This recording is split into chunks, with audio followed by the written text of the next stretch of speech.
నమస్తే. Welcome to our channel. నేను సిరి. శాస్త్రంలో మనకి అనేక అంశాలున్నాయి. అయితే జ్యోతిష శాస్త్రంలో మన జ్యోతిష్యం అంటే మన జాతకం ఎలా ఉంది? ఏంటి? మనకి అందులో సందేహాలొచ్చినప్పుడు లేకపోతే జ్యోతిష పరంగా ఏమైనా అంటే వాటికి పరిహారాలు చేసుకోవాలంటే చాలా విధాలున్నాయి. అయితే మరి తంత్రంలో ఎలాంటి విధానాలు ఉన్నాయి? ఏంటి అనేది మనకు తెలియజేయడానికి ఈరోజు మనతో పాటు ఉన్నారు. జ్యోతిష తంత్ర అంటే జ్యోతిష తంత్రంలో తనకి చాలా నైపుణ్యత ఉందనమాట. సో, ఇప్పటికి చాలా వరకు మనం చూసాము. సో, జ్యోతిష తంత్ర విద్యలో తను నిపుణులు. తనే మన భార్గవ దేవన. నమస్కారం గురూజీ. నమస్కారం అండి. గురూజీ అంటే ఇందాక నేను చెప్పినట్టు జ్యోతిష్యం మా అందరికీ తెలిసిందే. అంటే మనమందరం కూడా మేము సాత్వికం ఎక్కువ మేము పాటిస్తూ ఉంటాం. అంటే తంత్ర, వామాచారం అనే పద్ధతులు ఇప్పుడిప్పుడే తెలుస్తున్నాయి. సో, మరి జ్యోతిష పరంగా ఉన్న సమస్యలకి పరిష్కారం మరి తంత్రంలో ఉంటుందా? అవిటిని మనం ఎలా పరిష్కరించుకోవాలి? ప్రతి ఒక్క సమస్యకి తంత్రంలో పరిహారాలు అనేటివి ఉంటాయండి. హ్మ్. సో, అది జాతక చక్రం చూసిన తర్వాత హ్మ్. చెప్తామన్నమాట. సో, ఈ దోషాలున్నాయి కాబట్టి మీకు ఈ పరిహారాలు చేయడం ద్వారా చాలా మంచి జరుగుతుంది. ఇప్పుడు చూడండి, మనం సాత్వికాచార విధానంలో ఎంతో మంది చేసుకుంటూ ఉంటారు. హ్మ్. అది మనమేం తప్పు పట్టేయట్లేదు. ఎందుకంటే శాస్త్రం అనేది అలా ఉంది. బట్ దీనికి ప్యారలల్‌గా తంత్ర కూడా ఉందన్నమాట. హ్మ్. సో, ఈ తంత్ర ఏంటంటే కొంచెం ఫాస్ట్ రిజల్ట్స్ ఇస్తుంది అని తంత్రశాస్త్రమే చెబుతుంది. హ్మ్. అంటే శీఘ్ర ఫలితాలు అనేవి తంత్రాలో ఉంటాయి. హ్మ్. సాత్విక విధానంలో చూసే ఆ పరిహారాల కంటే ఇవి చాలా డిఫరెంట్‌గా ఉంటాయన్నమాట. ఎందుకంటే తంత్ర అంటేనే పంచమకారాలతో కూడుకొని ఉంటాయి హ్మ్. హ్మ్. కొన్ని వాటిలో. సో, ఈ పంచమకారాలను మనం ఉపయోగించి జాతకుడికి ఏవేవి రిజల్ట్స్ కావాలో అనేది వాటికి తాంత్రిక పరంగా రెమెడీస్ చేయడం ద్వారా శీఘ్రంగా రాబట్టవచ్చు. రైట్. అంటే ఇక్కడ చాలా మందికి సమస్య వచ్చినప్పుడు శని భగవాన్ని పూజించండి. లేకపోతే శనీశ్వరుడి చుట్టూ ప్రదక్షిణాలు చేయండి అని జెప్పేసి మనకి సాత్వికంలో చెప్తారు. మరి ఇదే ఇప్పుడు శని ప్రభావం ఇప్పుడు ఉందనుకోండి. దాంట్లో తంత్రంలో ఎలాంటివి ఉంటాయి? తంత్రంలో పూజలు ఎలా ఉంటాయి మరి? శనిగ్రహానికి సంబంధించైతే మనకు నవకాళీలు ఉంటారండి. హ్మ్. ఈ కాళీల్లో వాళ్ళకు అచ్చొచ్చే ఆ దేవతను మనము జాతక పరంగా చెప్తామనమాట. హ్మ్. ఇప్పుడు ఫర్ ఎగ్జాంపుల్ ఏలినాటి శని ఉంటుంది. హ్మ్. ఈ ఏలినాటి శని ఎప్పుడైనా గానీ జాతకులకు 3 ఫేసెస్‌లో ఉంటుందనమాట. ఫేజ్ 1లో ఒక రకంగానే ట్రబుల్ ఇస్తది. ఫేజ్ 2లో ట్రబుల్, ఇలా రకరకాలుంటాయి. సో, వీటిని బట్టి మనము ఈ నవకాళిలో ఒక దేవతని సెలెక్ట్ చేసుకుంటాం. హ్మ్. కొంతమందికి గండం ఉంటుంది. అంటే ప్రాణగండం. ఫర్ ఎగ్జాంపుల్ హ్మ్. ఏలినాటి శని, ఒక్కొక్కసారి శని అష్టమంలో వక్రం చెందున్న, లగ్నానికి యోగకారకం కాకపోయినా కూడా కొన్నిసార్లు ప్రాణగండం అనేది వస్తుంది. అప్పుడు ప్రాణగండం అప్పుడు మనం ఏం చెప్తాం, దక్షిణ కాళిని చేయండి అంటాం. శ్మశాన కాళి కొన్ని వాటికి చేయండి అంటాం. హ్మ్. భద్రకాళి కొన్ని వాటికి చేయండి. హంసకాళి కొన్ని వాటికి చేయండి అంటాం. సో, ఇలా తాంత్రిక మార్గంగా మనమున్న ఆధిపత్య తాంత్రిక దేవతలను చెప్తామన్నమాట. హ్మ్. అలా. అంటే గురూజీ ఇక్కడేంటంటే సాత్వికంలో ఏదో దానాలు చేయండి. లేకపోతే నవధాన్యాలు ఇవ్వండి. ఇలాంటివి ఉంటాయి. మరి తంత్రంలో పూజా విధానం ఇప్పుడు మీరు చెప్పారు. నవకాళీలు ఉంటారని. మరి ఆ పూజా విధానం ఎలా ఉంటది? అంటే ఎంచుకున్న తర్వాత నార్మల్‌గా ఉంటదా? లేకపోతే ఏమైనా దానాలివ్వాలా? లేకపోతే ఇప్పుడు చాలా వరకి తంత్రంలో అంటే బలిదానాలు ఎక్కువ అంటారు. మరి అలాంటివి ఏమన్నా చేయాలా? ఏంటంటారు? అవునండి. తంత్రాలో మనకు పంచమకారాలతో కూడినవి ఉంటాయన్నమాట. హ్మ్. ఏంటి పంచమకారాలంటే మత్స్యము, మద్యము, మాంసము, మైథునము, ముద్ర. హ్మ్. ఇవన్నీ కూడాను వాడి అమ్మవార్లకు మనం పూజ చేస్తాం. సో, ఈ విధానాల్లోనే పూజా ప్రక్రియ అనేది ఉంటుంది. ఇందులో బలులు కూడా ఉంటాయి. హ్మ్. మనకు పంచబలుల నుంచి ఏకవింశతి బలులు, ఇలా బలులు కూడా ఉంటాయన్నమాట. హ్మ్. సో, వీటి ప్రకారము అంటే మనం తంత్రశాస్త్రంలో ఏ విధంగా చెప్తారో వాటి ప్రకారము ఫాలో అయ్యి, వాటిని అమ్మవారికి సమర్పించిన తర్వాత మాత్రమే ఆ ఫలితాలను వాళ్ళు పొందగలుగుతారు. అంటే జాతక చక్రం చూసిన తర్వాత ఏ కాళీని ఎంచుకోవాలి. దాని తర్వాత పూజ విధానం. నాట్ ఓన్లీ కాళి. హ్మ్. నాట్ ఓన్లీ కాళి. కాళినే కాదు. ఇప్పుడు దశమహావిద్యలున్నారు. హ్మ్. దశమహావిద్యల్లో కుజుడికి బగలాముఖి వస్తారు. ఇప్పుడు చూడండి, ఫర్ ఎగ్జాంపుల్ పెళ్ళిళ్ళు అయితా ఉండవు చాలా మందికి. హ్మ్. ఎంత ప్రయత్నం చేసినా పెళ్ళిళ్ళు కావు. 40 వచ్చినా అలాగే ఉండిపోతూ అంటే ఉంటారు. కుజదోషం వల్ల అంటారా? నాట్ ఓన్లీ కుజదోషం. పెళ్లి అంటేనే కుజదోషం కాదు. హ్మ్. కుజుడు ఒక కారణం. గురుగ్రహం కారణమవుతుంది. హ్మ్. శుక్రగ్రహం కారణమవుతుంది. సో, ఇవి ఏ గ్రహాలు ఉన్నాయి. ఇప్పుడు చూడండి, ఫర్ ఎగ్జాంపుల్ శని ఉన్నప్పుడు ఆలస్య వివాహం సంభవిస్తుంది. హ్మ్. గురువు ఉన్నాడు. ఒకసారి లగ్నానికి యోగకారకం కానప్పుడు కూడా ఆలస్య వివాహం జరుగుతుంది. హ్మ్. శుక్రుడున్నాడు. శుక్రుడు సరిగ్గా లేకపోతే వచ్చే భార్య సరిగ్గా ఉండదు. ఓకే. ఉమ్. అంటే ఇప్పుడు ఒకవేళ మహిళల్లో అదే పరిస్థితి ఉంటే? మహిళల్లో అయితే గురుగ్రహాన్ని చూడాలి, హ్మ్. మగవారిలో అయితే శుక్రగ్రహాన్ని చూడాలి. ఓహ్! మహిళలకైతే ఆడవాళ్ళ జాతకంలో గురుగ్రహాన్ని బట్టి భర్త వస్తాడు, హ్మ్. మగవాళ్ళ జాతకంలో శుక్రగ్రహాన్ని బట్టి భార్య వస్తుంది. ఓకే. ఆ! సో ఈ రెండు తేడాలు అనేటివి ఉంటాయి. ఇప్పుడు కొన్ని చూడండి, ఫర్ ఎగ్జాంపుల్ మగవాడికి శుక్రుడు సరిగ్గా ఉండడు. హ్మ్. హ్మ్. శుక్రుడు ఎవరికైతే సరిగ్గా ఉండడో వాళ్ళకి భార్య తరపున చాలా ప్రాబ్లమ్స్ ఫేస్ చేసే అవకాశాలు ఉంటాయి. నాట్ ఓన్లీ వైఫ్, ఈవెన్ వాళ్ళకి ప్రేమికులైనారు, వాళ్ళ హ్మ్. లవర్ తోటి ఇష్యూస్ ఉంటాయి. హ్మ్. కొన్నిసార్లు సెకండ్ మ్యారేజ్ జరిగే అవకాశాలు ఉంటాయి శుక్రుని స్థితిని బట్టి. హ్మ్. కొన్నిసార్లు శుక్రరాహులు ఉంటారు, శుక్రకేతువులు ఉంటారు. హ్మ్. శుక్రకేతువులు ఉన్నప్పుడు ఒక్కొక్కసారి ఎంగేజ్మెంటే క్యాన్సిల్ అవుతా ఉంటాయి, ఓకే. ఆ! ఒకటయి క్యాన్సిల్ అవుతా ఉంటాయి. శుక్రరాహులు ఉన్నారు, మల్టిపుల్ మ్యారేజెస్ అవుతా ఉంటాయి. హ్మ్. ఇప్పుడు మనం చాలా మందిని చూస్తాం, ఒకటికి ద్వితీయ తృతీయ వివాహాలు కూడా అవుతా ఉంటాయి. హ్మ్. ఇదంతా ఏమి ఎఫెక్ట్? శుక్రగ్రహం ఎఫెక్ట్. నిజంగా జాతకంలో ఇన్ని వివాహాలు జరుగుతాయి అని చెప్పేసి ఎస్, ఉంటాయంటారా? ఉంటుందండి. అంటే కొంచెం జ్యోతిషం అంటే కొంచెం ఎగ్జాగరేషన్ ఉంటుంది. హ్మ్. ఇప్పుడు గురు రాహు కలిసినప్పుడు ఫర్ ఎగ్జాంపుల్ అమ్మాయి జాతకంలో ఇన్ని పెళ్లిళ్ళని ఉంటది, అన్ని పెళ్లిళ్ళు అంటే ఇప్పుడు ఎవరు చేసుకోలేరు. సో ఇలా శుక్రునికి సంబంధించి శుక్రకేతు శుక్ర రాహు కంజంక్షన్ అబ్బాయిల జాతకాల్లో ఉన్నప్పుడు హ్మ్. మనకు వాళ్ళకొచ్చే భార్య ఈ విధంగా సఫర్ అవుతా ఉంటుంది. కొన్నిసార్లు శుక్రకేతు కంజంక్షన్ ఉన్నప్పుడు భార్య అనారోగ్యం పాలయ్యే అవకాశాలు కూడా ఉంటాయి. ఓకే. ఆ! కొన్నిసార్లు చూడండి, కొంతమంది వివాహం అయిన తర్వాత కొన్ని రోజులకి క్యాన్సర్ వచ్చింది నా వైఫ్‌కి ఇలా అంటుంటారు. హ్మ్. సో ఎవ్రీథింగ్ మీకు ఏం జరుగుతుంది అనేది కూడా ప్రతిదీ ఆస్ట్రాలజీలో అంటే ఉంటుందన్నమాట. మనకొచ్చే వ్యాధులతో సహా యెస్. ఎన్ని పెళ్ళిళ్ళవుతాయి హ్మ్. అంటే నిజంగా కొన్ని సార్లు అంటూ ఉంటారు గదా! ధనరేఖ అని ఇవన్నీ కూడా ఉంటాయా? నో. నిజంగా నో. నో. ఉంటది? రేఖ ఈ ధనరేఖలనేది ఇది హస్త సాముద్రికం కిందకొస్తుంది. హ్మ్. చూడండి, జ్యోతిషం అనేది ఒక పెద్ద వృక్షం, వటవృక్షం అనుకోండి. హ్మ్. ఇవి బ్రాంచెస్, హస్త సాముద్రికం అంట, న్యూమరాలజీ అంట, ఇవన్నీ లిటిల్ లిటిల్ కొమ్మలంతే. హ్మ్. బట్ మెయిన్ ఏంటి? జ్యోతిష్యం. జ్యోతిష్ సో దాని నుంచి ఇవన్నీ విడిపోయాయి. కాబట్టి హస్త సాముద్రికాలకి ఇప్పుడు మనం అడిగేదానికి సంబంధం లేదు. సంబంధం ఏం లేదు. ఇది హ్మ్. కంప్లీట్ వేదిక్ ఆస్ట్రాలజీ అనమాట. హ్మ్. సో ఇలా శుక్రుడు, రాహువు, కేతు వీటిని బట్టి మనం అబ్బాయి జాతకంలో అంచనా వేయొచ్చు. హ్మ్. అలాగే అమ్మాయి జాతకంలో గురుగ్రహాన్ని బట్టి ఎలా మల్టిపుల్ మ్యారేజెస్, ఎలా భర్తకి ఎటువంటి ఎఫెక్ట్‌లు ఉంటాయి, ఇవన్నీ కూడా ఇప్పుడు ఫర్ ఎగ్జాంపుల్ చూడండి, అమ్మాయి జాతకంలో అష్టమంలో రాహువు ఉన్నాడనుకోండి, హ్మ్. కొంతమంది శీఘ్రంగా అత్తలతోటి కొట్లాడి బయటకొచ్చేస్తారనమాట. వేరు కాపురం పెడతా ఉంటారు అది చూడండి. గూడా ఉంటదా? అవును. మరి అష్టమ ఓహ్! రాహు అమ్మాయికి ఉందంటే అత్తతోటి పడదు. అష్టమం అనేది అత్త, అత్త స్థానం అనమాట. హ్మ్. సో అత్తతోటి పడదు. పెళ్ళిళ్ళు అవుతేనే బయటికెళ్ళిపోతుంటారు వేరుకుంపటి. హ్మ్. హ్మ్. ఎందుకంటే అంటే అనొచ్చు జనాలు. ఇప్పుడంతా ఈ సాఫ్ట్‌వేర్ కాలంలో వేరుకుంపట్లే కదా! బట్ ఎంతమంది అంటే దాదాపు 100కి 20 మందైనా ఉమ్మడి కుటుంబాల్లో ఉన్నవాళ్ళు ఉన్నారు కదండీ! హ్మ్. హ్మ్. మరి వాళ్ళుండంగా వీళ్ళు పోతారు అనే దానికి తేడా గమనించవచ్చు మనం. ఖచ్చితంగా. ఇంకోటేంటంటే అష్టమ స్థానంలో రాహు ఉన్నప్పుడు అమ్మాయి కొన్నిసార్లు భర్తకు గండం ఎక్కువుంటుంది. హ్మ్. సో ఇలా మల్టిపుల్‌గా మనం చెక్ చేసుకోవచ్చు. హ్మ్. రైట్. అంటే ఇక్కడ వివాహం గురించి మాట్లాడితే లేట్ అంటే ఆలస్య వివాహాలు జరుగుతున్నాయి అంటే కుజదోషమే అంటారు. కుజుడికి మాత్రమే పూజలు చేయాలి. లేకపోతే ఇలా అని జెప్పేసి మాట్లాడతారు గానీ, ఇందాక మీరు చెప్పారు శుక్రగ్రహం మరి ఈ గ్రహాల గురించి ఎప్పుడు ఎక్కడ పెద్దగా వినిపించలేదు కదా! అదేనండి. అదే ఎందుకంటే ఎవరు ఈ ఈ గురువు, శుక్రుల వరకు రారు. ఎందుకంటే చూడండి, ఉన్న నవగ్రహాల్లో హ్మ్. గురు, శుక్రులు మాత్రమే శుభగ్రహాలు. చంద్రుడు 15 రోజులు బాగుండడు, 15 రోజులు బాగుండడు. బాగున్నాడు. హ్మ్. బుధగ్రహము డిపెండ్స్. తను శుభగ్రహంతో ఉంటే శుభునిలాగా బిహేవ్ చేస్తాడు. హ్మ్. పాపంతో ఉంటే పాపంలాగా, అంటే పార్టీ చేంజర్ అనమాట. హ్మ్. ఇమ్మీడియేట్‌గా ప్లేట్ మార్చేస్తాడు. ఎవరు? మెర్క్యూరీ. హ్మ్. కాబట్టి మనకున్న ఈ శుభగ్రహాలు ఏంటి? గురు, శుక్రుడు. వీళ్ళని బేస్ చేసుకొని, ఎందుకంటే గురుగ్రహం అనేది శుభకార్యాలకు అధిపతి. ఓకే. శుక్రుడు అనేవాడు రిలేషన్స్‌కి అధిపతి. పెళ్లి కంటే ఈ రెండే కదండీ కావాల్సిండేది. హ్మ్. సో కాబట్టి ఈ 2 కూడా చూడాలి. ఇక కుజుని గురించి చూద్దాం. కుజదోషం. కుజదోషం ఉన్నప్పుడు కుజదోషం ఉన్న అమ్మాయిలతోనే వివాహం చేయాలి. అది అమ్మాయిలకుంటే కుజదోషం ఉన్న అబ్బాయిలతోనే వివాహం చేయాలి. ఈవెన్ కుజదోషం ఉన్నప్పుడు ప్రేమికులున్నా కూడా విడిపోతారు, ప్రే కొట్లాడుకుంటారు. ఇప్పుడు హ్మ్. చూడండి, మనం ఎంతో మంది చూసుంటాము. బాగా ఇష్టపడి పెళ్లి చేసుకుంటారు, విడిపోతారు ఒక 6 నెలలకి. నాట్ ఓన్లీ కుజదోషం, దీంట్లో మళ్ళీ షష్టాష్టకాలు అనే ఇది ఒక ఉంటుందన్నమాట. హ్మ్. సో ఇవన్నీ మనం మల్టిపుల్‌గా చూసుకోవాల్సి ఉంటుంది.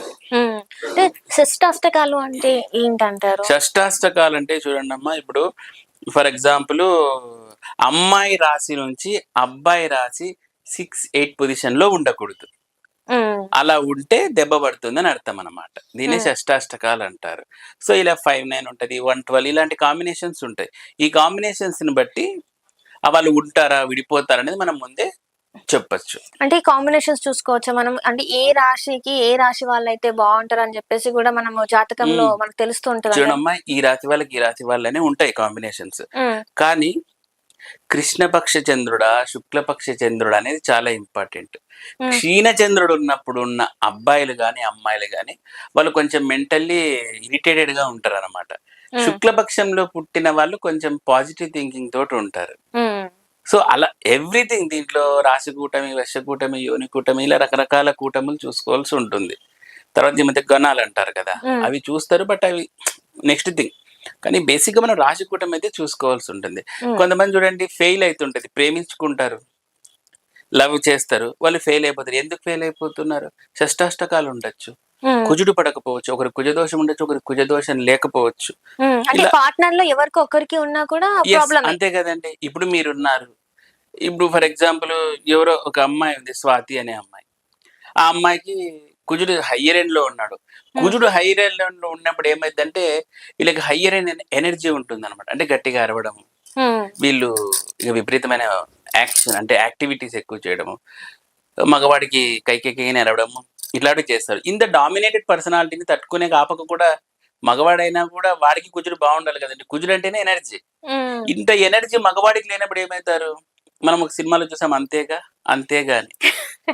సో, అలా తయారైపోతారనమాట. హ్మ్. అదే కుజుడికి కూడా అంత ఎనర్జీ ఉన్నప్పుడు ఈ 2 ఎనర్జీలు ఈక్వల్ అయితాయి. హ్మ్. అందుకనే కుజదోషం వలన కుజదోషం వాళ్ళతోనే చేయాలి అంటే అంటారు. అంటే ఈ కుజదోషం వల్ల ఆలస్య వివాహం అలాంటిదేం లేదా? No, no, no. కుజదోషం వలన కూడా ఆలస్య వివాహం అవుతుంది. హ్మ్. 42 ఏళ్లున్నా కూడా పెళ్లి కానోళ్ళున్నారు నాకు తెలుసు. నా క్లయింట్‌లే ఉన్నారు చాలా మంది. ఓకే. ఆ!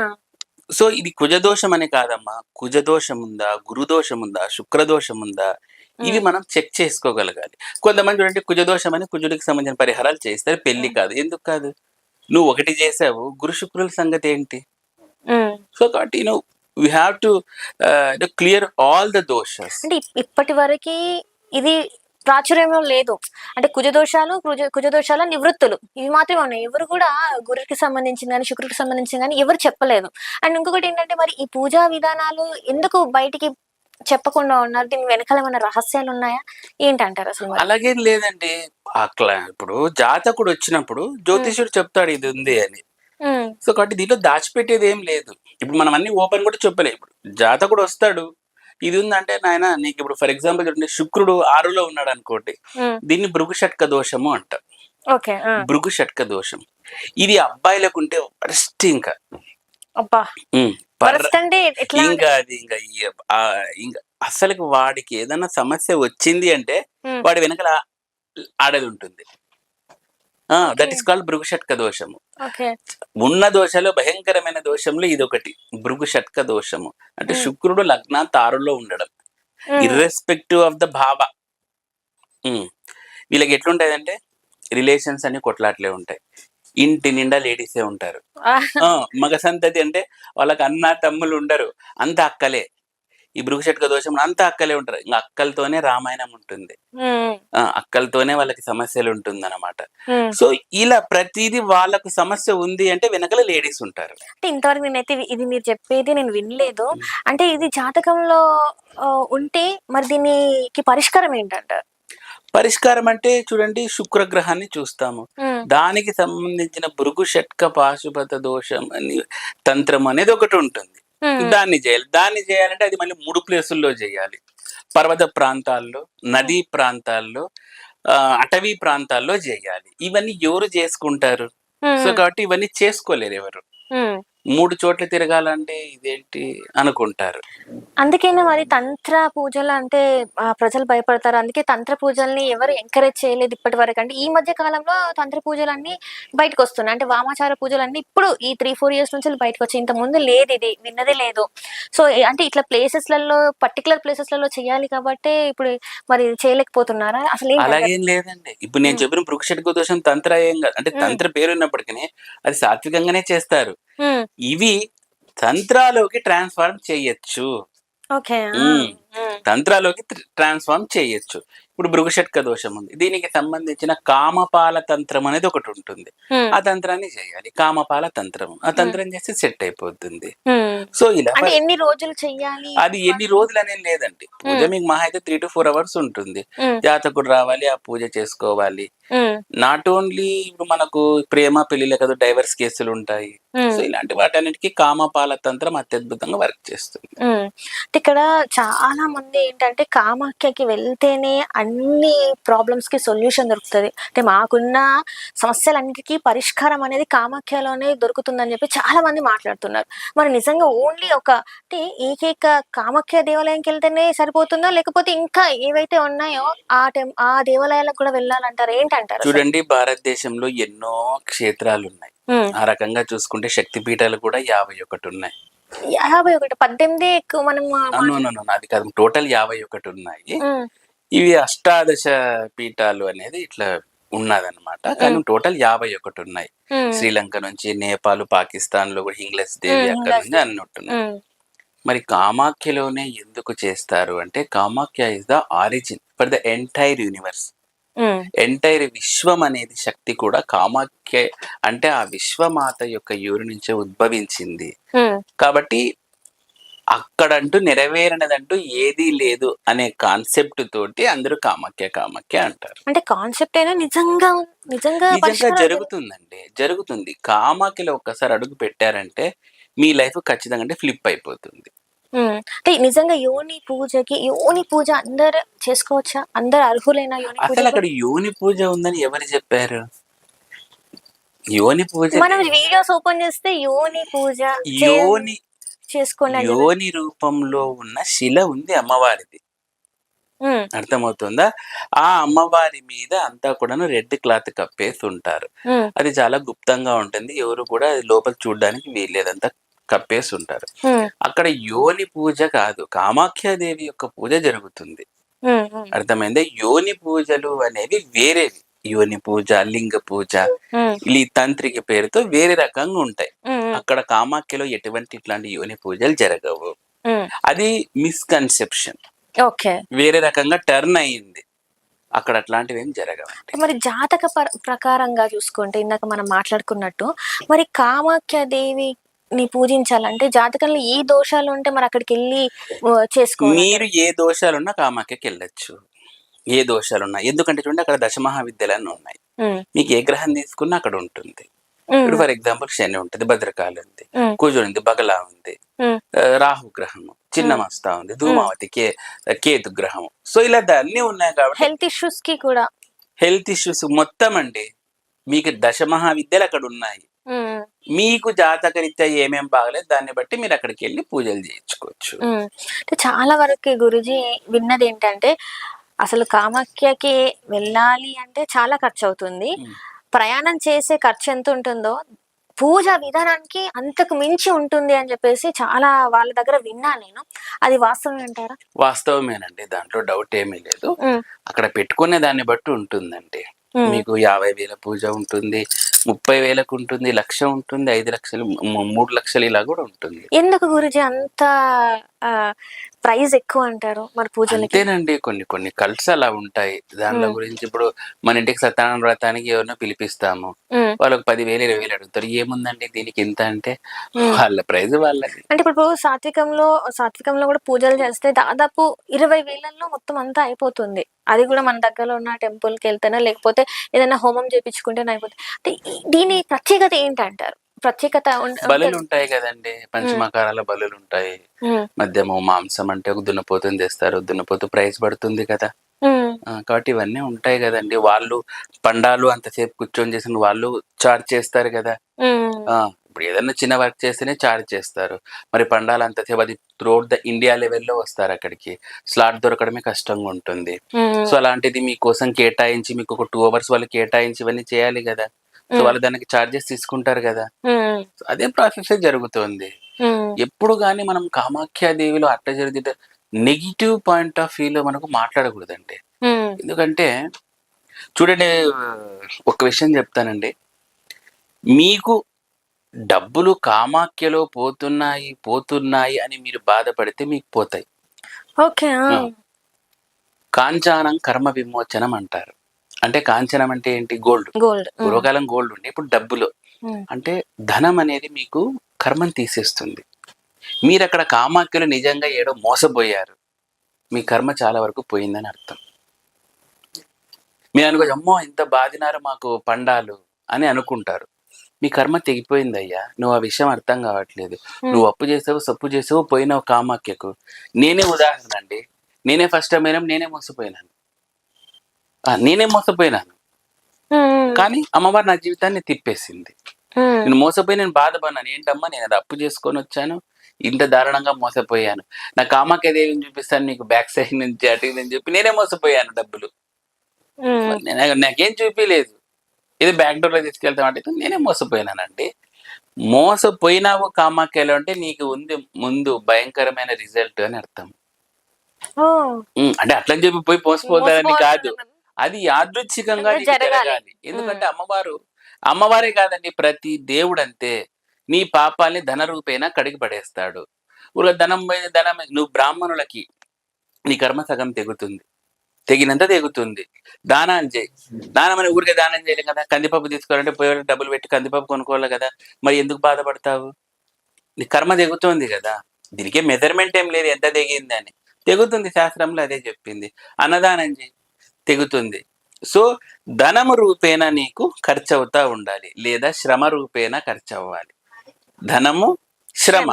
శ్రమ ఎందుకు? శ్రమ ఎవరు అధీనం? శని. శ్రమ రూపేణ తెగాలి. శ్రమ ఎవరు అధీనము? శని రూపేణ. శని ఏమి? కర్మకారకుడు. నీకు ఇటు కరుగుతుంది కదా. పొద్దున లేసి బాగా నడిచి వాకింగ్ చేయి, శని ఎఫెక్ట్ తగ్గుతుంది. విపరీతమైన ఎక్సర్సైజ్ చేయండి, శని ఎఫెక్ట్ తగ్గుతుంది. శనివారం రోజు యాచన చేయండి, బెగ్గింగ్ చేయండి. మీరు ఎంత షావుకారైనా, మీకు బిఎంవీలున్నా ఆడీలున్నా, ఒక గంట సేపు బెగ్ చేసేసి ఆ డబ్బులన్నీ మూట కట్టేసి ఒకనొకరు శనివారం స్వామికి వేసేసేయండి, తిరుమలకి. మీ కర్మ దిగుతుంది. ఇక్కడ పాయింట్ ఏంటంటే, నువ్వు అంత స్థాయిలో ఉన్నోడు దిగి వచ్చి నువ్వు చేత యాచన చేయించినాడంటే కర్మనే కదా ఇది. అంటే మనము కొన్ని కర్మలు మనమే చేసుకోవాలి బలవంతంగా. భగవంతుడు గ్రహాలు ఇచ్చే కంటే ముంద మనము అది గ్రహాలకి చూపించాలి. ఇప్పుడు శని వచ్చి మనదంతా ఆస్తి కొల్ల ఏదో చేసేది ఉంటుంది. మనమే ముందే పోయి యాచన చేసుకొని అయ్యా యాచన చేసేసి ఆ ధనాన్ని సేకరించు. శని నిజంగా శాంతిస్తాడు. అంటే నీలో అహంకారం చంపుకున్నావు కదా, దిగి వచ్చావు కదా. నువ్వు అహంకారం చంపుకొని నువ్వు బెంజులో నుంచి దిగినా, ఆడిలో నుంచి దిగినా వెళ్ళి ఇట్లా చేసి, అంటే నువ్వు ఏ స్థాయి నుంచి ఏ స్థాయికి పడేశాడు శని నీకు. ఇది చాలదా శనికి ఇంకా? అంటే నువ్వు ముందే శనికి ఒక ప్రెజెంటేషన్ ఇస్తున్నావు. అయ్యా నువ్వు నన్ను సావదొబ్బద్దు, నేనే దిగినాను. అహంకారాన్ని అంతే కదండి. అంత పెద్ద షావుకారు అయినా దిగి అడుగు తిన్నాడంటే ఎంతటి దయనీయ స్థితి అది. అది శని గమనించి మీకు క్లియర్ ఇలా చేయాలి. అంటే ఎక్కడైనా కానీ మీరు ఇలా చేస్తేనే మీకు లాభాలు ఉంటాయి, అంటే ఫలితాలు వస్తాయన్నమాట. ఇది కర్మకారకత్వకంగా. ధనకారకత్వకంగా ఇది ఇందాక చెప్పినది. కాబట్టి మీరు ధనం పోయింది బాధపడుతుంది. మీ కర్మ తొలగించాలంటే ఏదో ధన రూపేనా, కర్మ రూపేనా, రోగ రూపేనా. సో ఇప్పటి నుంచి ఎవరైనా డబ్బులు పోయినప్పుడు బాధపడకుండా మీ కర్మ తొలగిపోతుంది. మీరు అనుకోవచ్చు పోయేది పోయింది, ఇప్పుడు నాకేం లేవే అనుకోండి. But everything will be reserved. ఖచ్చితంగా రిజర్వ్ అయ్యే తీరుతుంది. అది ఉత్తర జన్మలకు పెడతాడో, నీకు ఈ జన్మలోనే కొంచెం తొలగించి రిజల్ట్ ఇస్తాడు అనేది భగవంతుని. మనం చేసే యాక్షన్ కి ఖచ్చితంగా రియాక్షన్ ఉండే తీరుతుంది. అది మనకు తెలియకపోవచ్చు. పంచభూతాలు, నవగ్రహాలు ఏదో ఒక రోజు మనకు చెప్తాయి. అట్లనే ఇక్కడ జాతకాలలో చూపించినప్పుడు, ఇప్పుడు మన ఇంట్లో ఒక పాపో బాబు జన్మించినప్పుడు అందులో తల్లికి దోషాలతో పుట్టింది, లేకపోతే తండ్రికి దోషాలతో పుట్టారు, లేకపోతే మేనమామ దోషాలతో పుట్టారు. ఇందులో మరి ఇలా నిజంగా అది ఉంటదంటారా? తల్లిదండ్రుల మేనమామ దోషాలు అనేది ఉంటుందండి. దీనికి ఏం పెద్ద మనము అంటే వాళ్ళు మరణించే అంత వరకు కూడా వెళ్తుంది అనే దోషాలు ఉంటాయి. అప్పుడు మరి అది తంత్రంలో చూసుకున్నట్టయితే, ఆ జాతకంలో చూసుకుంటే ఆ నివారణ ఎలా ఉంటది అంటారు? ఆ గ్రహాలని బట్టండి. ఇప్పుడు చూడండి, ఫస్ట్ థింగ్ పుడితేనే బాలారిష్ట దోషాలను వస్తాయి. ఈ బాలారిష్ట దోషాలకు మూల కారకత్వం చంద్రగ్రహమే. 90% ఆయనే కారకత్వం. తర్వాత రాహుకేతువులు, గురు బుధులు ఇవన్నీ వస్తాయి. కానీ మొట్టమొదటి అవార్డు మాత్రం చంద్రుందే. కాబట్టి ఈయనకు సంబంధించిన భువనేశ్వరి దేవి ఆరాధన చేయాలి. ఓకే. ఓకే. ఓకే. అసలు ఇంత దూరం కూడా రానవసరం లేదు. పుడుతూనే జాతకాన్ని ఒకసారి చూయించాలని ఉంటుంది శాస్త్రం. సో జాతకాన్ని చూయించి ఏమేమున్నాయో చూసుకొని, హ్మ్. అందుకనే పూర్వకాలం చూడండి డెలివరీ అవుతూనే కూడా తండ్రిని చూడనిచ్చేవాళ్ళు కాదు. హ్మ్. హ్మ్. హ్మ్. తండ్రి చూసేవాడు కాదు. జ్యోతిష్యుడు నిర్ణయించి నాయనా నీకిదుంది. కాబట్టి ఆద్యవేక్షణ చేయాలంటే ఏంటంటే, ఒక ప్లేట్‌లో నువ్వుల నూనె పోసి ఆ బిడ్డ శిశువు మొహము, తండ్రి మొహం ఇద్దరిని చూసి ఆ నువ్వుల నూనె తీసుకెళ్ళి శివాలయంలో దీపాలకో, ఏమిటికో వినియోగించిన తరువాతనే ఈ జాతకుడు ఈ తండ్రి వెళ్లి ఆ శిశువుని చూసేవాడు. సో హ్మ్. ఇవన్నీ చాలా గట్టిగా పెట్టారు మన వాళ్ళు. ఈ కాలం అంతా నెగ్లిజెన్స్ అయిపోయింది. అసలు ఇలాంటిది నేనిప్పుడే వింటున్నా. హ్మ్. అసలు ఇలాంటివి ఎవరైనా చేస్తున్నారా ఈ ఎందుకు కాలంలో? చేయరండి? లక్షణంగా చేస్తారు. లక్షణంగా చేస్తారండి. చెప్తున్నారా మరి? అంటే మీలాంటి గురూజీలు చెప్తారా? చెప్తారండి. హ్మ్. అయ్యో! ఖచ్చితంగా జ్యోతిష్యులు తమ పనులు తాము చేస్తారండి. హ్మ్. జాతకులు ఎట్లా అనుకుంటారంటే వీళ్ళు డబ్బులు కొట్టేస్తారు. వీళ్ళు డబ్బులు జాతకులు ఇట్లా ఆలోచన చేయబట్టి చాలా వరకు వెనకడుగేస్తారు. అవునండి. ఇప్పుడు మీరు డాక్టర్ దగ్గరికి పోతారు ఫీజు లేకుండా చెప్తారా? లేదు. లాయర్ దగ్గరికి పోతారు ఫీజు లేకుండా చెప్తారా? ఎక్కడైనా ఫీజు లేకుండా చేస్తారా? హ్మ్. మరి జ్యోతిషి ఫీజు తీసుకున్న మటుకు దైవ కార్యానికి డబ్బులు ఇవన్నీ ఇంగ ఊరికే విచిత్రంగా మాట్లాడతారనమాట. హ్మ్. మీరక్కడ ఫీజు దిగడం కూడా మీ కర్మ తెగిందనే. అంతే గదండీ!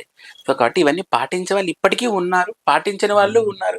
కొంతమంది ఇదంతా ఏంది ఇదంతా అనేవాళ్ళు ఉన్నారు. హ్మ్. పాటించిన వాళ్ళకి ఉత్తమ ఫలితాలు కలుగుతాయి. హ్మ్. పాటించిన వాళ్ళకి ఇంక పరమాత్మే అంటే చూసుకుంటాడు. చాలా మంది నాస్తికత్వం ఇప్పుడు ఎక్కువైపోయింది. హ్మ్. మీరు చూస్తూనే ఉన్నారు. హ్మ్. చాలా మంది దేవుడు లేరు, ఏరు లేదు అని చెప్పేసి చాలా మంది మాట్లాడుతున్నారు. మరి అలాంటిది ఎలా చూడాలంటారు? అంటే ఇది కలియుగం వీళ్ళు ఇంతే ఉంటారని అనుకోవాలా? లేకపోతే దీని వెనకాల కూడా జ్యోతిషపరంగా ఏమన్నా కారణాలు ఉంటాయంటారా? ఖచ్చితంగా ఉంటాయండి. వాళ్ళ ఐడియాలజీ ఇప్పుడు చూడండి పంచమ స్థానాన్ని బట్టి వాళ్ళు నాస్తికులా కాదా అని కూడా చెప్పొచ్చు. ఓహ్! ఆ! జ్యోతిష్యంలో పంచమ స్థానాన్ని బట్టి ఇప్పుడు చూడండి పంచమంలో గురువున్నాడు. హ్మ్. హ్మ్. చాలా బాగా మాట్లాడతారు. అంటే థింకింగ్ ప్రాసెస్ భగవంతుడు. గురువు వక్రం చెందారు. వాళ్ళు కొంచెం వెరైటీగా నాస్తికులు. హ్మ్. నాస్తికులుగా మారిపోతారు. మధ్యలో మళ్ళీ టర్న్ అవుతారు. రాహు ఉన్నాడు. వాడు ఎప్పుడు ఏ సైడ్ మాట్లాడతాడో తెలీదనమాట. సో, ఇలా నాస్తికుల్ని, హేతువాదుల్ని కూడా జ్యోతిషం పరంగా మనం చెప్పొచ్చు. హ్మ్. సో, వీటికి సంబంధించి ఎవరికి ఫలితాలు వాళ్ళకొస్తూనే ఉంటాయండి. హ్మ్. దాంట్లో డౌటేమీ లేదు. అతడు నాస్తికత్వంగా అనుభవించాలని జాతక చక్రంలో ఉంటుంది గాబట్టి అతను నాస్తికుడుగా తయారైపోతాడు. గురూజీ ఇక్కడ చాలా వరకేంటంటే పితృదోషాలని జెప్పేసి మనం బాగా వింటూ ఉంటాం. అసలు పితృదోషాలు అంటే ఏంటి అసలు? పితృదోషాన్ని మనం ఎట్లా కన్సిడర్ జేయాలి? దీనికి నివారణ ఎట్లా తంత్రంలో ఎట్లా ఉందసలు? పితృదోషాలకు ప్రత్యేకంగా తాంత్రిక పూజలంటూ ఏముండవండి. పితృదోషాలకి సాత్వికంగానే చేస్తారు. హ్మ్. అసలు ఈ పితృదోషాల కారణం ఏంటి అంటే depends on the Ravi planet, హ్మ్. సన్ ప్లానెట్ బేస్ తోటి మొట్టమొదటగా పితృదోషాలనేవి వస్తాయి. హ్మ్. ఈ పితృదోషాలు రవి మొట్టమొదట, తర్వాత శని, పంచమ, నవమ స్థానాలు, బుధ, గురు గ్రహాలను బట్టి కూడా వక్ర అస్తంగత్వ అవస్థలని బట్టి కూడా ఇవి మనం డిసైడ్ చేయొచ్చు. హ్మ్. సో, మరి ఈ పితృదోషాలకి మూల కారణం అనేది ఈ గ్రహాలని మనం మాట్లాడుకున్నాం. హ్మ్. ఎందుకొస్తాయి ఈ పితృదోషాలంటే, ఇంట్లో ఆకస్మికంగా ఎవరైనా మరణించినా గానీ, లేదంటే వీళ్ళ పై తరం వాళ్ళుంటారు గదండీ! ఇప్పుడు దాదాపు 7-9 తరాల మధ్య ఎక్కడ ప్రాబ్లము మన యాన్సిస్టర్స్‌కి జరిగినా కూడా అకస్మాత్తు చావులు, వాళ్ళేదైనా ఉరేసుకోనో, బర్న్ చేసుకోనో, బావిలో దుంకో, యాక్సిడెంట్స్ అయ్యో, హ్మ్. పిల్లలు సరిగ్గా ప్రాపర్‌గా చూసుకోలేక చనిపోతా ఉంటారు తల్లిదండ్రులు. హ్మ్. ఇట్లాంటి కారణాల వల్ల కూడా పితృదోషాలనేది తర్వాత తరాలకు వస్తూ ఉంటాయి. అంటే అది ఆకస్మిక మరణాలు వాళ్ళవి. అవి ఇప్పుడు నెక్స్ట్ తరం మీద ఎఫెక్ట్ అవుతున్నాయి. ఖచ్చితంగా అండి. ఖచ్చితంగా అంటే ఉంటాయి. ఎందుకంటే, మన జాతకంలో గండకాలం అనేది ఉంటుంది. వీళ్ళు ఆ టైంలో కొన్నిసార్లు పరిహారాలు పట్టించుకోరనమాట. హ్మ్. హ్మ్. హ్మ్. పట్టించుకోకోకుండా అంటే శాస్త్రం నీకు ఒక జ్యోతిష్యుని దగ్గరికి పంపించి పరిహారాలు చేసుకోమన్నా కూడా అతను నెగ్లిజెన్స్ చేసి ఆకస్మిక మరణానికి గురి అవుతాడు. హ్మ్. అలాంటప్పుడు ఆత్మకనేది పైకి ఎంత పెద్ద ఎంట్రన్స్ ఉండదు. హ్మ్. తర్వాత అవి ఏమైతాయి కొన్ని రకాల దోషాల రూపంలో మనకు వస్తా ఉంటాయి. ఓకే. సో, వీళ్ళకేం చేయాలి మనం తర్పణాలు, పిండ ప్రదానాలు ఇవన్నీ చేసేస్తే హ్మ్. వాళ్ళకి ఆ సద్గతులనేవి కలుగుతాయన్నమాట. హ్మ్. హ్మ్. ఇవి ఎవ్వరు చాలా మంది చెయ్యరు. ఇప్పుడు చూడండి ఫర్ ఎగ్జాంపుల్ ఇట్లాంటి తంతులు చేయాలంటే ముఖ్యంగా బ్రాహ్మణికల్ కల్ట్‌లోనే జేస్తారు. హ్మ్. ఇప్పుడు కొంతమంది కులాచారం అని ఇంకొకటుంటుంది. అంటే వాళ్ళ కులాచారాన్ని ప్రకారం ఆ పితృదేవతలకి ఏదో ఫోటోలు పెట్టడం ఇలానే జరుగుతుంది. సో, అంటే ఇక్కడ ఒక ఒక ప్రొసీజర్ అనేది ఏదైతే శాస్త్రం చెబుతుందో గరుడ పురాణం ప్రకారము అది కొన్నిసార్లు ఫాలో అవ్వదు. కానీ గరుడ పురాణం కూడా ఏం చెప్తుందంటే కులాచార ధర్మాన్ని నువ్వు నిర్వర్తించాలి అని ఉంటుంది. అంటే మీ కులాచారం ఏదుందో అది చేసుకొని నెమ్మదిగా మీరు ఈ అంటే మోక్ష నారాయణ బలి ఇలాంటివి చేసుకోండి అని ఉంటుంది. హ్మ్. చాలా మంది కుల ఆచారం అక్కడి వరకే ఆగిపోతారనమాట. సో అంటే ఇప్పుడు ఈ కులాచారంలో చేసుకున్న వాటికి ఏంటంటే ఒక ప్రాపర్ మంత్రాలు ఉండవు. ఏదో ఫోటో దించుతారు పైన నుండి, ఆ రోజు నామం పెడతారు. నామమ్మ ఏదో వాళ్ళ ఈ కల్చర్‌ని బట్టి పెట్టేస్తారు. వాళ్ళకి నచ్చిన స్వీట్లు, ఆ సిగరెట్లు, బీడీలు అవన్నీ పెట్టేసి చేసేస్తారు. ఇక్కడెక్కడ కూడా మంత్రం ఇలాంటివేమీ ఉండవు. అదే నీకు ఈ మోక్షనారాయణ బలి పూజలో చాలా పద్ధతిగా ఒక 3, 4 అవర్స్ పూజలనేవి ఉంటాయి.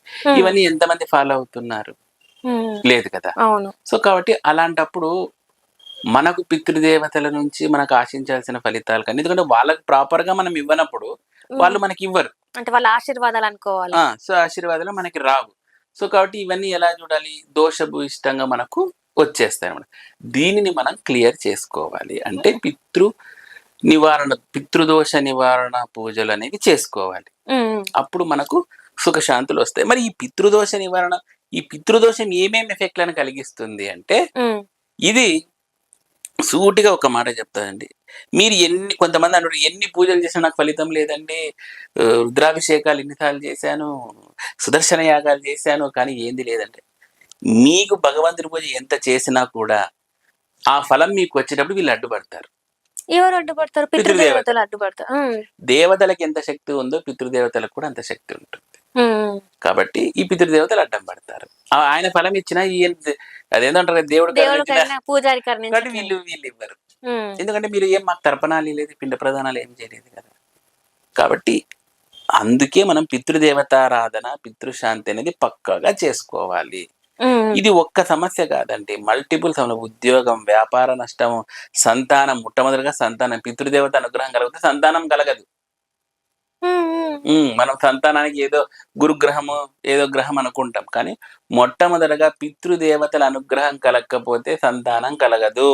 ఒకవేళ సంతానం కలిగిన ఆ శిశువుకు కూడా పితృదోషం అనేది వచ్చేస్తుంది. అంటే చాలా మంది పెళ్ళై కొన్ని సంవత్సరాలు అయినా కూడా మాకు సంతానం లేదని చెప్పేసి చాలా మంది తిరుగుతూ ఉంటారు, గుళ్ళు గోపురాలు కూడా వెళ్తూ ఉంటారు. అంటే వాళ్ళ జాతకంలో ఇది చూయించుకోకపోవడం వల్లనే ఇదంతా లేట్ అవుతుంది అనుకోవచ్చు మరి. అంతేనంట. అంటే అది డిపెండ్స్ అండి, వాళ్ళు చూయించుకున్నారు లేదో మనకు తెలియదు.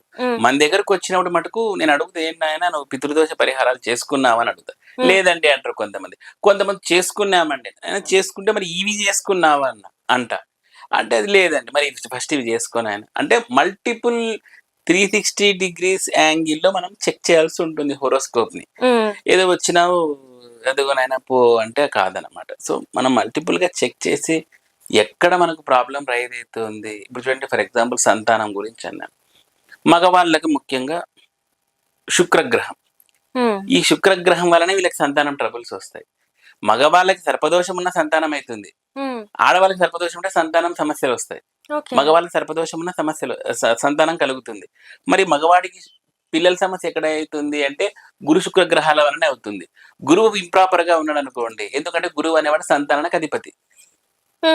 గురువు ఇంప్రాపర్ గా ఉంటే పిల్లలు సరిగా కారు. కొంతమంది చూసారా ఆటిస్టిక్ చిల్డ్రన్, ఏదో వాళ్ళకి పాపం ఎంతో ఉన్నా కూడా పిల్లలు సరిగా ఎదుగుదల లేకపోవడము, ఇవన్నీ ఎందుకు? గురుగ్రహం అనుకూలం సరిగా లేకపోవడం. తర్వాత శుక్రగ్రహం, మగవాడికి ఆ శక్తి ఉండాలి అంటే మనకు ఆ వీర శక్తి అనేది మనకు శుక్రగ్రహం నుంచే వస్తుంది. శుక్రుడు ఇంప్రాపర్ గా ఉన్నాడంటే మనకు తెలుసు కదా, చాలా మందికి కౌంట్ లేదు. ఎందుకు? ఇదంతా శుక్రగ్రహం సరిగ్గా లేకపోవడం. ఇదంతా ఇంత ఎఫెక్టివ్ గా చూపిస్తుంది. అయ్యో బాబాయ్, ఖచ్చితంగా అండి. మనకు ఉదయం లేస్తూనే సన్ రైస్ అనేది ఎలా వస్తాయో ఎవ్రీ ప్లానెట్ నుంచి కూడా అలానే వస్తా ఉంటాయి, కానీ మనకు అవి కనపడవు. కానీ దాని ఎఫెక్ట్ అవి ఇస్తానే ఉంటాయి. ఓకే, అంటే ప్రతి ఒక్క ఇప్పుడు మనకి 9 ప్లానెట్స్ అనుకుంటే, అంటే 9 గ్రహాలు అనుకుంటే, ఆ 9 గ్రహాల ఎఫెక్ట్ అనేది ప్రతి ఒక్క మనిషి మీద ఏదో ఒక రకంగా ఉంటది అంటారు. మన మీదే కాదండి, అనిమల్స్ మీద కూడా ఉంటాయి ఇవి. మనం అనుకుంటాం దానికి నక్షత్రాలు ఉండవు అవి ఇవని. జ్యోతిష్యం ప్రకారం మనకు 120 years, దానిల ప్రకారం దానికి ఏదో కొన్ని ఇయర్స్ అని ఉంటుంది. కుక్క ఏదో 13 ఏళ్ళు 14 ఏళ్ళు బతుకుతుంది. ఆ 14 ఏళ్ళలోనే దాని జాతకం కూడా ముడిపడి ఉంటుంది. కొన్ని లారీ కింద పడి చచ్చిపోతుంటాయి చూడండి. సో ఈ మోడల్ అంతా కూడా ఎట్లా ఉంటుంది, దానికి అనుకున్నట్టుగా మన 120 years ని దానికి 13 years లో కుదించేయాలి. అవును. అప్పుడు అవే జరుగుతాయి. అది కొన్ని లారీ కింద పడితే ఒక వెహికల్ పోతే ఊరికే పరిగెత్తుంటాయి కుక్కలు. అవును. అలా పడి లారీ కింద పడి చనిపోతుంటాయి. కొన్ని చూసారా స్కిన్ డిసీజ్ చనిపోతుంటాయి. ఇవన్నీ హ్మ్. ఏంటి, మన భూమి మీద పుట్టే ప్రతి జీవికి నక్షత్రాలు ఇర్రెస్పెక్టివ్ ఆఫ్ హ్యూమన్సా ఇది లేకోకుండా వస్తూనే ఉంటాయి. అంటే సూక్ష్మ జీవులు అన్ని అంతే కదండి. జీవరాశులకి ఎన్ని జీవరాశులు ఉన్నారో అన్ని జీవరాశులకి ఈ వస్తుంది. నక్షత్రాలు అనేది, ఈ ఫలితం అనేది కర్మ ఫలితం అంటారా దానికి కూడా? అంతే కదండి. మన ఓకే. హిందూ ధర్మశాస్త్రం దాని మీదే కదా మెయిన్ గా హ్మ్. నడిచేది. అంటే గురూజీ ఇక్కడ చూసుకున్నట్టయితే మీరు అంటున్నారు ప్రతి అంటే ఈ భూమి మీద పుట్టిన ప్రతి ఒక్క జీవికి నక్షత్రాలు ఉంటాయని. అయితే ఇక్కడ ఈ క్వెషన్ నేను అడగొచ్చో లేదో నాకు తెలీదు గానీ, రీసెంట్‌గా చూసుకున్నట్టయితే కోర్ట్ ఒక తీర్పు ఇచ్చింది. ఏంటంటే ఆహ్, కుక్కలకి అంటే తిండి పెట్టొద్దు. అంటే స్ట్రీట్ డాగ్స్‌కి తిండి పెట్టొద్దు. ఒకవేళ తిండి పెడితే అది ఎవరినైనా కొరికితే ఎవరైతే తిండి పెట్టారో వాళ్ళదే బాధ్యత అని చెప్పేసి. అంటే ఇది కూడా కర్మ ఫలితం అంటారా? అంతే కదండి. ఇప్పుడు కుక్క ద్వారా మీరు కరిపించుకోవాలి అనుకుంటే హ్మ్. అందరికి కరవట్లేదు కదా. హ్మ్. ఎవరికో కొంతమంది కరుస్తుంది. హ్మ్. కుక్కలు, కేతువు. ఓకే. యానిమల్స్ ఏవన్నా కానీ అండర్ కేతు కంట్రోల్‌లోనే ఉంటాయి. కొంతమంది చూసారా, మన ఏదో జల్లికట్టు అని తమిళనాడులో ఆ ఫేమస్ అది. బుల్లొచ్చేసి కొట్టేసి వాడిని ఏదో చేసేసి వాడు అక్కడ హ్మ్. చనిపోవచ్చేమన్నా జరగదు. హ్మ్. సో, ఏ యానిమల్ అటాక్ జరిగినా అది కేతు గ్రహ కంట్రోల్‌లోనే ఉంటుంది. హ్మ్. హ్మ్. హ్మ్. అర్థమవుతది. ఏ యానిమల్ అయినా పిల్లి రక్కినా అది కేతుగ్రహం. ఆ రోజు మీ జాతకంలో దశ అంతర్దశల్లో ఎక్కడో కేతు చెడాడు అంటే మీకు అనిమల్ చేత అటాక్ తప్పదు. హ్మ్. ఈవెన్ నేనొకసారి ఒకరికి మా ఫ్రెండ్ అతనికి ఏదో జాతకం చెప్పంటే జాతకం చూసాను. చూసేసి ఈరోజు నీకు ఏవో ఒక క్రిముల చేత నువ్వు కాటు వేయబడుతుంది అని ఉంది అని జెప్పాను. అంటే నేనన్నాను క్రిములు అంటే ఏంటంటే, క్రిములంటే ఏదైనా వైరస్సో, లేదంటే తేలో, పామో ఏదో ఒకటి. ఇన్ని జీవాలైతే ఎందుకంటే కేతు ఉన్నాడు గదా! ఓకే. అనిమల్స్‌కి అధిపతి కదా! అని జెప్పాను. సరే అని జెప్పి నేను చెప్పాను. వాడు సరదాగా నవ్వాడు. ఖచ్చితంగా అంటే 2 అవర్స్‌కి వాడెక్కడో ఫారెస్ట్ ఎక్కడో వెళ్ళాడనమాట. తేనెటీగలుంటాయి గదా! ఎక్కడో వీడు గెలికాడు. భయంకరమైన తేనెటీగలొచ్చేసి వాడిని కుట్టేసి లాస్ట్ వాడు 'ఐ' సినిమాలో లాగా తయారైపోయినాడనమాట. వాడు వెంటనే ఒక 2 అవర్స్‌కి నాకు ఫోను చేసాడు. "నువ్వు ఏ నోటితో అన్నావు నాకి అవి తేనెటీగలన్నీ కుట్టాయంటే" నేనే ఆశ్చర్యపోయినాను. అంటే కేతువు ఎప్పుడైనా అంతర్దశల్లో వచ్చినప్పుడు మీకు సరిగ్గా కేతుగ్రహ పొజిషన్ లేకపోతే మీరు డాగ్ చేతన అటాక్ చేయబడతారు. ఏదో ఒక అనిమల్ బేస్ థింగ్ తోటి మీరు హ్మ్. అటాక్ అంటే చేయబడతారు. ఇప్పుడు దీని వల్ల ఇంకొక పర్సన్ ఇప్పుడు ఇంకొకరు కూడా ఎఫెక్ట్ అవుతున్నారు. అంటే ఎవరైతే ఫుడ్ పెట్టారో వాళ్ళు కూడా ఎఫెక్ట్ పడుతున్నారు. అంతే గదండీ. అక్కడ మీ జాతకంలో ఆ రోజు కేతుగ్రహ అనుకూలత అది కరుస్తుంది. అంతే పక్కా ఇది. దీంట్లో డౌటే సో లేదు. అంటే ఎందుకంటే బీయింగ్ ఎన్ ఆస్ట్రాలజర్ హ్మ్. నేను జ్యోతిష్యం యాంగిల్‌లోనే చెప్పాలి ఇవన్నీ. జ్యోతిష్యం హ్మ్. యాంగిల్‌లోనే చూడాలి. హ్మ్. హ్మ్. సో, అలా. చాలా వరకేంటంటే ఇంట్లో పెట్స్‌ని పెంచుకుంటూ ఉంటాం. బర్డ్స్‌ని పెంచుకుంటాం. అంటే పెట్స్ అంటే అన్నీ వస్తూ హ్మ్. ఉంటాయి. సో, ఏవి అయినా కూడా పెంచుకునేది కూడా మరి అది కూడా మన కర్మ ఫలితం అంటారా? అంతే గదండీ. మీరు పోయిన జన్మలో ఎక్కడో బాకీ ఉంటారు. హ్మ్. దానిని ఈ జన్మలో కొంచెం సరి జేసేసి అవి తనువు చాలిస్తాయి. అంతే. ఓహ్! మీరు ప్యారట్ పెంచుకోవచ్చు, స్పారోస్ పెంచుకోవచ్చు, కుక్క పెంచుకోవచ్చు, ఏమన్నా పెంచుకోవచ్చు. దానిలోకి ఎంతవరకు రుణముందో అంతవరకు అవి తీర్చుకొని మీ తిండి తిని ఇదైపోతాయి. అంటే నేను ఒక దగ్గర విన్నాను గురూజీ. ఇప్పుడు మన ఇంట్లో ఏదైనా ఆకస్మిక మరణం జరిగితే, కుక్క రూపంలో అంటే వాళ్ళకి ఇంకా ఆయుష్ ఉండి ఆకస్మిక మరణాలు కొన్ని జరిగినప్పుడు, ఆ కుక్క రూపంలో వస్తారు మన ఇంటికి. వచ్చి అంటే ఆయుష్ ఎంతుందో అంతవరకు ఉంటుంది అని చెప్పేసి ఎక్కడో నేను చూసాను. అది నిజమే అంటారా? ఉండొచ్చండి. కుక్క అనిమలనే కాదు. హ్మ్. ఏదైనా కానీ హ్మ్. ఒకటి మీరు పెడుతున్నారు అంటే సంథింగ్ మీరెక్కడో రుణమున్నారు అనేది అర్థం. ఓకే. ఇందులో నో డౌట్. ఎందుకంటే చూడండి మన సనాతన ధర్మము లేదా హిందూ ధర్మం అనేది కంప్లీట్‌గా ఈ పునర్జన్మ, ఈ కర్మ కాన్సెప్ట్ మీదనే ఇవే మెయిన్ పిల్లర్స్. హ్మ్. సో, కాబట్టి we have to believe. Hmm. Hmm. Hmm. We must believe in this. So, మొత్తానికైతే కర్మ ఫలితమే మెయిన్. కర్మ ఫలితాన్ని బట్టి ఇవన్నీ జరుగుతాయండి. ఇప్పుడు పోయిన జన్మలో మీరేదో జేసింటారు. ఫర్ హ్మ్. ఎగ్జాంపుల్ చెప్తా చూడండి. ఏదో ఒక రాహుల్ అనే అబ్బాయి ఉన్నాడు. హ్మ్. ఈ అబ్బాయి పోయిన జన్మలో గురు దూషణ చేసింటాడు. హ్మ్. ఇప్పుడు చూడండి మనకు సినిమాల్లో కామెడీగా చూపిస్తుంటారు లెక్చరర్స్‌ని. సినిమాలో లెక్చరర్స్ చేస్తా ఉంటే వెనకాల స్టూడెంట్స్ ఎగతాళి ఎగతాళి చేసేది. చేస్తుంది. లెక్చరర్స్ మీదనే కామెడీ సినిమాలు చాలా వచ్చాయి. వాళ్ళని సెటైరిక్‌గా మాట్లాడేది. హ్మ్. ఇది సినిమా పరంగా. కానీ ఇట్లాంటిది రియల్ లైఫ్‌లో జరుగుతా ఉంటుంది. హ్మ్. అలాంటప్పుడు ఏమవుతుంది? భగవంతుడు అంటే ఆ పంచభూతాలు వీళ్ళకి నవగ్రహాలను నోట్ చేసుకుంటాయి. వీడు ఈ టైంలో గురుదూషణ చేశాడు. ఓకే. వీనికి ఫలితం ఎట్లాంటిది ఇవ్వాలి? అంటే గురుదూషణకు అధిపతి ఎవరు? ఆ గురువుకి గురువే. కాబట్టి నెక్స్ట్ జన్మలో గురువుని కొట్టేద్దాం. కాబట్టి నెక్స్ట్ జన్మలో ఏమైతది? గురువు నీచమ పడతాడు. గురువు గ్రహం సరిగ్గా ఉండకపోవడము ఇలానే జరుగుతాయి. ఎప్పుడైతే ఇలాంటివి జరుగుతాయో వానికి పెళ్లి కాదు. కొన్నిసార్లు వాడికి మాట సరిగ్గా రాదు.